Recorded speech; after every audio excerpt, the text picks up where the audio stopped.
Hindi mo alam? Ibasta batas mo. Kapag ang isang lalaki po ay nagpabaya sa kanyang anak, 'di ba?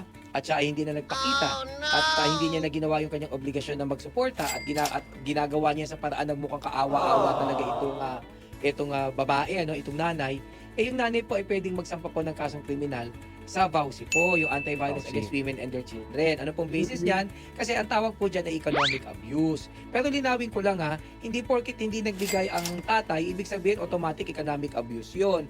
Kasi kung hindi lang naman siya nagbigay ng wala namang pang-aabuso, ang maaaring remedy available sa'yo, magkasampa ka ng kasong civil for payment of support.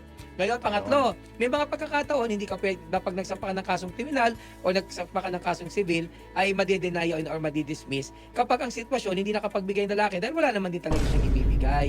Kasi tandaan ninyo, hindi naman natin pwedeng pigain yung wala nang mapipiga pa, hindi ba? So, halimbawa, wala naman talaga trabaho yung lalaki, talagang siya mismo hirap na hirap, sarili niya nga hindi niya mapakain, hindi mo naman siya pwedeng i-demanda ng hindi pagbibigay ng suporta dahil kahit nga sarili niya hindi niya masuportahan.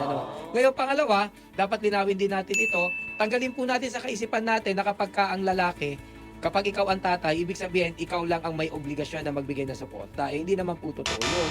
Kung halimbawa, ako po yung may girlfriend, nabuntis ko yung girlfriend ko, pero siya yung presidente ng kumpanya, ako naman po yung nagtatrabaho lang biglang security guard, hindi naman niya pwedeng sabihin na ako ang magbibigay ng suporta at ako lang ang may responsibilidad niyan, sapagkat kung tutuusin, mas malaki ang sweldo niya. Kaya kahit i-demanda niya ako ng VAUSI, matitispis yung kasi paano pa nga abuso yun paano ka maabuso angat na angat ka pa nga. So tandaan natin although very patriarchal tayo, hindi po totoo na obligasyon ng lalaki. Lagi ko narinig yan ikaw ang ama, obligasyon mo yan. It doesn't follow po. Basta batas. Basta batas. Basta batas!